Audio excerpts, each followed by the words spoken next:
بسم الله الرحمن الرحيم. الحمد لله لأهل والصلاة على أهلها أما بعد. فقد قال الله عز وجل في القرآن المجيد: فأعوذ بالله من الشيطان الرجيم. بسم الله الرحمن الرحيم. ومن يستبدل قوما غيركم ثم لا يكونوا أمثالكم. صدق الله مولانا العظيم وصدق رسوله النبی الکریم ونحن على ذلك لمن الشاہدین والشاکرین والحمد للہ رب العالمین. محترم ناظرین کرام، میں آپ کا میزبان محمد یونس اشاعتی آج کا قائد، آج کا داعی، کل کا قائد، اس کی 5ویں قسط بیان کرنے جا رہا ہوں. قبل اس کے کہ میں اپنا مضمون شروع کروں اور اپنے اس اہم عنوان کی طرف آؤں، آپ کے نظر ایک شعر عرض کر رہا ہوں جو اسی کلام پاک کی آیت کا مترجم ہے، جسے شاعر نے بڑی ہی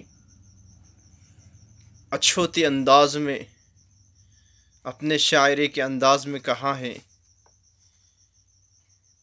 خدا نے آج تک اس قوم کی حالت نہیں بدلی، نہ ہو جس کو خود اپنی حالت بدلنے کا. محترم ناظرین کرام، اس شعر کے ساتھ میں اپنی بات کو آگے بڑھاتا ہوں. قبل اس کے کہ میں اپنی اس اہم عنوان کی طرف چلوں، آپ سے گزارش کرتا ہوں کہ میرے اس چینل کو زیادہ سے زیادہ لائک اور شیئر کریں تاکہ کثیر تعداد میں لوگ اس عنوان سے جڑے. اس عنوان کی اہمیت اور ضرورت دور حاضر کے اعتبار سے بڑی اہم ہے، کیونکہ کوئی نہیں چاہتا کہ ملت اسلامیہ پھر سے ملی، سماجی، سیاسی اعتبار سے بیدار ہوں اور وہ غلامی کے زنجیروں میں جکڑتی رہیں. پہلے انگریزوں نے اسے جکڑا تھا، آج سیاسی، سماجی لوگ اسے جکڑ رہے ہیں. مجھے شیخ الاسلام حضرت مولانا حسین احمد مدنی رحمۃ اللہ تعالیٰ علیہ کی وہ بات یاد آتی ہے کہ حضرت نے جب وارنٹ نکالا گیا کہ آپ اس جلسے سے مخاطب نہ ہو اور اس جلسے سے آپ خطاب نہ کرے جس میں کہ کثیر تعداد میں لوگ جمع ہو رہے تھے اور لوگوں میں اچھا خاصا اس کا رسپانس دیا اور مل رہا تھا، اور بڑی کثیر تعداد میں لوگ اس جلسے میں شریک ہوئے تھے. انگریز نے یہ وارنٹ نکالا کہ مولانا حسین مدنی رحمۃ اللہ علیہ اپنی خیریت سنبھال کر آئے. اگر وہ اس جلسے سے خطاب کرنے کے لیے آئیں گے، ہم نے ان کے لیے شوٹ کا وارنٹ نکال دیا ہے. اگر وہ آئیں گے تو اپنی جان کی خیر منائیں، قربان جائے اس عظیم مجاہد آزادی پر جنہوں نے اپنی جان کی پرواہ نہ کرتے ہوئے ملت اسلامیہ ہندیہ کے لیے ایک بڑا قدم اٹھایا.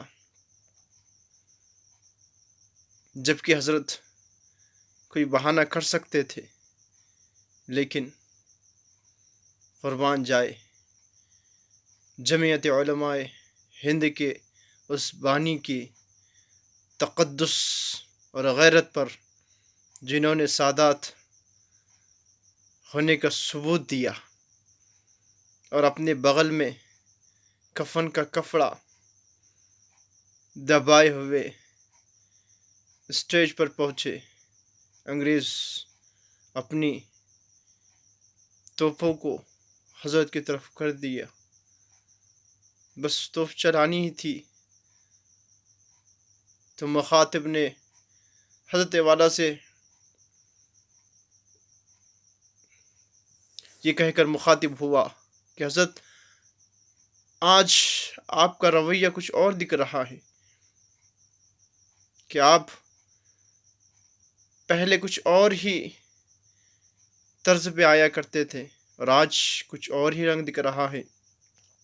حضرت نے اپنے بغل سے کفن کا کپڑا نکالا اور اس شعر کے ساتھ اس کفن کے کپڑے کو آسمان کی طرف لہرا کر کہا اور بے باکی سے یہ شعر حضرت نے فرمایا، کھلونا سمجھ کر برباد نہ کرنا کہ ہم بھی کسی کے بنائے ہوئے ہیں۔ تو محترم ناظرین کرام، حضرت کا منشا اور مقصود یہی تھا کہ ملت اسلامیہ ہندیہ کے اندر وہ ملی سماجی سیاسی بیداری ہو جائے اور وہ اپنے حق کے لیے لڑنے والے بن جائے اور اپنے حق کو وصول کرنے والے بن جائے، اور حضرت نے اس کے لیے ہر ممکن کوششیں کی،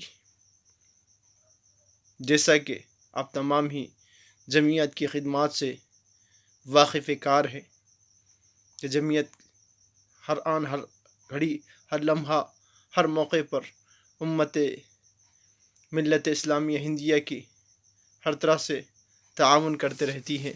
تو محترم ناظرین کرام، ہم اپنے موضوع کی طرف چلتے ہیں۔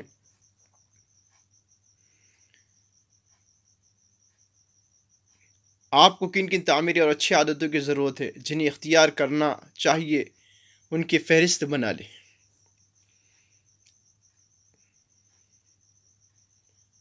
نمبر 5، آپ کو اپنی شخصیت کی تعمیر کے لیے کن کن اوزاروں کی، کس قسم کے سامان، علم و فن کی اور کن طریقوں کی ضرورت ہوگی، جنہیں آپ استعمال کر سکیں گے۔ آج ٹیکنالوجی کا زمانہ ہے اور کمپٹیشن کا زمانہ ہے، ہم اپنے نوجوانوں کو اس کے لیے تیار کریں، ہر طرح سے، چاہے قانونی اعتبار سے ہو، سماجی اعتبار سے ہو، یا پھر اقتصادی اعتبار سے ہو، یا پھر سماجی اور ملی خدمات کے اعتبار سے ہو۔ ہم جدید ٹیکنالوجی آلات سے بھرپور استفادہ کریں، ہمارے نوجوانوں کو ٹائپنگ بھی آتی ہو، ہمارے نوجوانوں کو قانون کی ہیر پیج سے اچھی طرح سے واقف کار ہوں، اور انہیں آئے دن جو سرکاری اسکیمیں آتی رہتی ہیں اس سے بھی ہم آہنگی ہو، اس سے بھی وہ واقف کار ہوں، اور جب بھی ایسا کبھی موقع آ جائے تو برابر سے پوری قوم کو اس سے آگاہی کرے اور جستجو کرے، فکر کرے، اس سے تمام کو واقف کار کرائے۔ آپ کو اپنی شخصیت کے اظہار کے لیے چند چیزوں کو چھوڑ دینا چاہیے اور چند چیزوں کو اپنانا ہوگا۔ جن چیزوں کو چھوڑنا ہوگا وہ درج ذیل ہے۔ نمبر 1، شک کی کیفیت، کہ عربی کا ایک مقولہ ہے، لکلی دائن دواء ولکن نہ شک کا لیس بدوا، کہ ہر چیز کے، ہر بیماری کی دوائیں ہیں لیکن شک کا کوئی علاج نہیں۔ شک کی آج تک کوئی جگہ بنی نہیں، اسی لیے ہر ایک کا فرض منصبی بنتا ہے کہ ہم شک کے دائرے سے باہر نکلیں، شک کی بیماریوں سے ہم اپنے آپ کو کوسوں دور رکھیں۔ ایک شک ہزاروں کامیابیوں پر اور کارکردگیوں پر اور اچھائیوں پر پانی پھیر دیتا ہے، اس لیے ہم اپنے اندر اعتماد اور بھروسہ کرنے کی عادت ڈالیں۔ یہ آپ کے ارادے کو کمزور کرتی ہیں غیر ضروری تفکرات یہ منفی انداز فکر کی طرف لے جاتے ہیں، ان کے باعث شخصیت زوال پذیر ہوتی ہیں اور طرح طرح کی بیماریاں پیدا ہوتی ہیں، اور انسان اپنے آپ کو ملامت کرنے لگتا ہے کہ جو حالات اور واقعات اور امور آپ کے اختیار سے باہر ہو ان کی فکر تو بالکل چھوڑ دے۔ نمبر 3، خوف، یہ نہ ترقی کرنے دیتا ہے اور نہ ہی تیاری کرنے دیتا ہے۔ اسی لیے مومن کی ایک امتیازی شان ہے کہ وہ خوف بس اللہ سے رکھتا ہے، کہ جس کے دل میں اللہ کا ڈر ہوتا ہے وہ دنیا کی کسی چیز سے نہیں ڈرتا۔ من کان للہ کان اللہ لہ، جو اللہ کا ہو جاتا ہے پھر ہر چیز اس کی ہو جاتی ہے۔ اسی لیے قرآن کریم میں صاف ساری انداز میں فرمایا وَمَن يَتَّقِ اللَّهَ يَجْعَل لَهُ مَخْرَجًا، جو اللہ سے ڈرتا ہے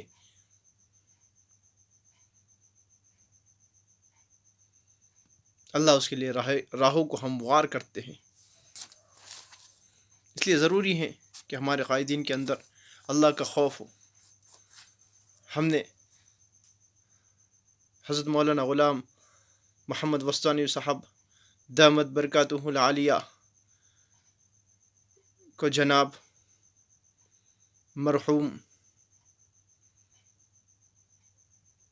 احمد صاحب پٹیل کے انتقال کے موقع پر برملا یہ کہتے ہوئے سنا کہ حضرت جناب مرحوم کی تعزیت میں کہہ رہے تھے کہ مرحوم کی ایک اچھی عادت تھی کہ وہ اللہ سے بڑے ڈرتے تھے اور اپنے معمولات کے بڑے پابند تھے، کہ قرآن کریم کی تلاوت کرنا، اپنے معاصرین، اپنے معاونین، اپنے ہمدردوں، غمخواروں کو ہمیشہ اللہ سے ڈرنے کی تاکید کیا کرتے تھے۔ یہ ہوتا ہے ایک سچے قائد کی پہچان کہ وہ اللہ سے ڈرتا ہے، پھر کوئی چیز اسے کسی چیز کے آڑے نہیں آتی۔ جو خلوص للہیت سے قوم ملت کی خدمت کرتا ہے، اللہ تعالیٰ دنیا کے خوف و خطر سے اس کی حفاظت کرتے ہیں، اور خدا کی ذات پر مکمل بھروسہ رکھے۔ نمبر 4، سستی اور کاہلی اور ٹال مٹول کی عادت اور آج کا کام کل پر مؤخر کرنے کا رویہ، کہ بہت سے قائدین کو ہم نے دیکھا ہے کہ بس وہ وعدے پر وعدے کیا جاتے ہیں اور کام وام کچھ نہیں کرتے، اور ٹال مٹول کی عادتیں ہوتی ہیں جس کی وجہ سے لوگوں کو اعتماد ان پر اٹھ جاتا ہے۔ ہم عزم پیہم اپنے اندر پیدا کریں، جس کے اندر عزم پیہم ہوتا ہے تو اللہ تبارک و تعالیٰ اسے کامیابی اور کامرانی عطا فرماتے ہیں۔ استقامت کے ساتھ کام کرتے رہے، سستی اور کاہلی کو پس پشت ڈال دے اور ٹال مٹول کی عادتوں سے حتی الامکان اپنے آپ کو بچانے کی فکر کرے۔ نمبر 3، جن چیزوں کو اپنانا ہوگا وہ یہ ہیں، یہ چیزیں یقینی ہیں، ضروری ہیں۔ نمبر 1، یقین، تمام امور اور سرگرمیوں اور شخصیت کا مرکزی نقطہ نظر یہی ہے کہ جو کوئی بھی کام کر رہا ہے یا ہم کام کر رہے ہیں اس پر 100% ہمیں یقین ہونا چاہیے کہ کام 100% ہو کر رہے گا۔ اسی یقین کو مستحکم کرنے کی کوشش کیجیے۔ نمبر 2، اعتماد، جو کچھ آپ کو آتا ہے اور جو کچھ آپ کے پاس ہے اور جو کچھ آپ آئندہ استعمال کر سکتے ہیں ان چیزوں کے بارے میں پر اعتماد رہیں۔ یہ اعتماد بہت بڑی چیز ہے کہ ہمیں اپنی صلاحیتوں پر اعتماد ہونا چاہیے، اور جو کام ہم کر رہے ہیں اس کو پورا پلاننگ سے کریں، اس کی ترتیب بنائیں، اس کے لیے راہوں کو ہموار کریں۔ ایسا کوئی کام نہ کرے جس سے قوم ملت کا نام بدنام ہو۔